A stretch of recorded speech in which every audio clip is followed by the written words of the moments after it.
రాజీనామా గానం. ఖైరతాబాద్ ఉప ఎన్నికకు కాంగ్రెస్ సిద్ధమవుతోందా? అందుకు గ్రౌండ్ ప్రిపేర్ చేస్తుందా?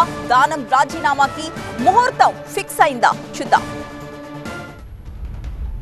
జూబ్లీహిల్స్ జైత్రయాత్రను కంటిన్యూ చేయాలని కాంగ్రెస్ భావిస్తోంది. పార్టీ ఫిరాయింపు కేసు ఎదుర్కొంటోన్న దానం నాగేందర్ విషయంలో అధిష్టానం ఇప్పటికే ఓ నిర్ణయానికి వచ్చినట్లు సమాచారం. పార్టీ ఫిరాయింపు కేసులో స్పీకర్ అనర్హత వేటు నుంచి దానం నాగేందర్ ను తప్పించేందుకు ఆయనతో రాజీనామా చేయించాలి అన్న ఆలోచనలో ఉందా అన్న చర్చ జరుగుతోంది.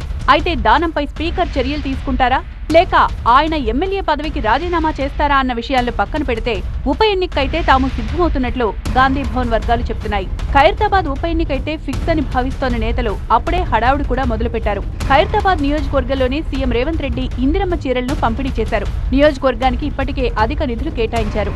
రేషన్ కార్డుల పంపిణీ కూడా పూర్తి చేశారు. ఖైరతాబాద్ దానం సిట్టింగ్ సీటు కాబట్టి పార్టీ గెలుపు చాలా సులభమని కాంగ్రెస్ భావిస్తోంది. ఈ ఉప ఎన్నిక తర్వాత జీహెచ్ఎంసీ ఎన్నికలకు వెళ్తే కలిసి వస్తుందని, రాజధానిలో పట్టు సాధించవచ్చన్న ఆలోచనలో ఉంది అధిష్టానం.